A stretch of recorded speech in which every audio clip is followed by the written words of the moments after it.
First off, congrats to Texas. That was a heck of a college basketball game. When you lose a one-possession game, it hurts.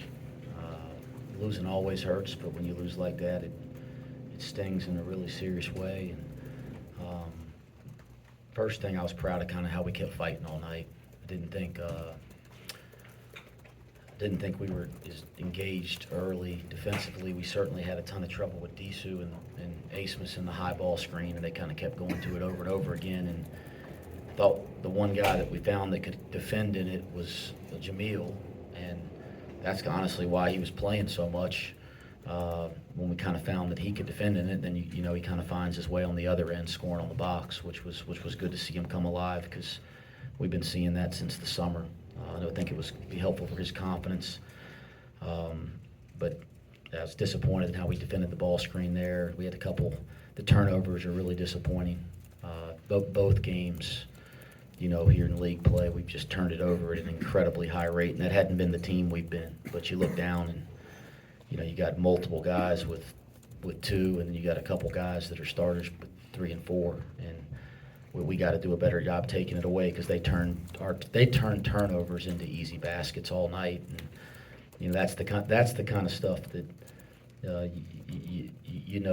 reason is you lost the game. What I don't want to hear about is free throw shooting. The thing that I heard every time we lose.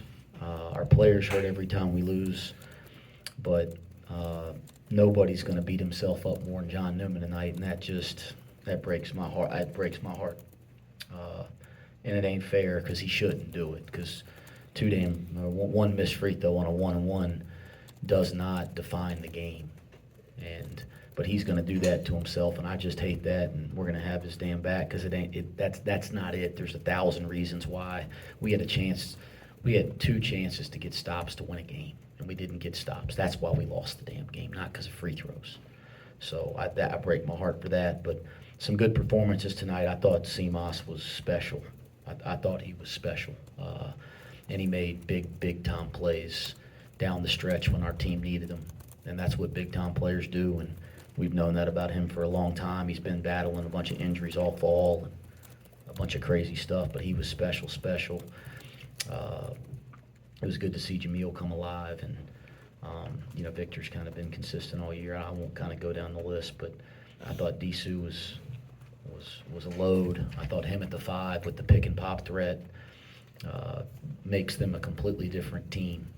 And we thought they might do some of that, but Shedrick must have I think he was grabbing his back in the last game, so that must be why he didn't play. But I think Disu was just everything we could handle, and we talked about everything we could possibly do at halftime, but Millie kind of gave us the best chance, and the way Millie was guarding it was the way that we tried to get Vic and AZ to guard it a little bit, but that they didn't have quite the same level of success.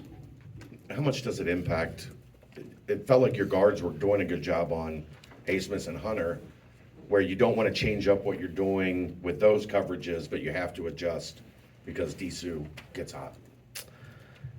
Yeah, I mean, it's not like as simple as they asked me on the radio show, do you just put John Newman on? Well, I mean, then who do the other guys guard? I mean, there's a chain reaction. Certainly, we talked about it, and if you go to switch it, then and Jizzle and Day was great on him, and Jizzle was good for the most part. He had some breakdowns. They get him out of the timeout on the back door and gets him for 3, getting through the screen. But Day was great on him. But then you switch it. Well, now you got Little on Big, and he's going to walk you down to the box, and that's okay because maybe you could double it. But then you got Big on Simas, so it's not. I mean, I know a lot of people. That's what makes college basketball great. People watch and care, but all that. So people ask those kind of questions. But I mean, it's not like we're idiots. Like we're sitting there talking about it. And again, Millie had a lot of success, and so we felt like we could get everybody to do that. And I thought Millie on him was really good, other than, he doesn't kind of beat him to a spot there and he gets the foul and then he gives up the floater over the top. But I thought he was pretty good, and I thought the shot that Disu made, his last basket, the face-up shot, we'll live with that one. And I thought Millie might have even gotten a hand on it and it still went in. So that's just how it goes sometimes. Simas, coach talked about just how tough those one possession losses are.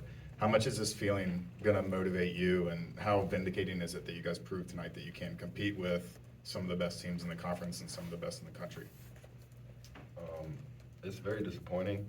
I wouldn't say we were worried at all about proving anything. You know, we knew how good we are, and we knew we belong. And but yeah, in terms of disappointment, we have a few hours to be sad, but we knew what we're coming into with the Big 12, and tomorrow we got to come back ready and prepare for Baylor.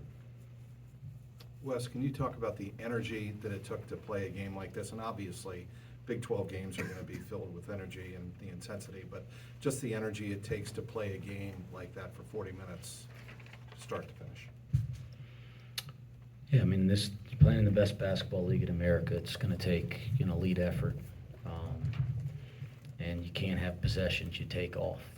So effort, I don't think anybody that watched the team would say our guys, you'd be disappointed in our players' effort. But the effort plus the focus and attention to detail for 40 minutes, we can get better there. We got a lot of work to do there. But yeah, it's going to take a lot of effort in these games. That's what it is. It's the highest level of college basketball. I mean, it's awesome. It was incredible atmosphere in there tonight. That's what we all came here for. So, it hurts like hell when you come up a possession short. Seems like there's been a fair amount of missed layups. Obviously, there's some defense involved in that, but We missed had a some. tough We time missed. finishing. We missed some, Scott. That I don't know how much the defense has impact on. We just missed some point blank layups. Sometimes if you miss it 2-3 feet over the top, that'd give the defense credit. But we got point blank layups at the rim all night. We didn't convert those, and you look down and you score 73, and I don't know how many layups we missed, but it felt like a ton. I've said it for years. I've never coached a player that wanted to miss a layup. I never coached a kid that wanted to miss a free throw. Yeah, I don't dwell on it, but we'll just get back to working at it in practice. The crowd was loud. Are you disappointed that it wasn't a sellout? I didn't know, but when I saw the figure, I was a little surprised. I thought our fans were unbelievable tonight. I thought it was a high level environment. Simas, you go 7 of 10 from the field. You really just kind of take over the usage rate, take over the offense in the final 5 minutes of the game in crunch time.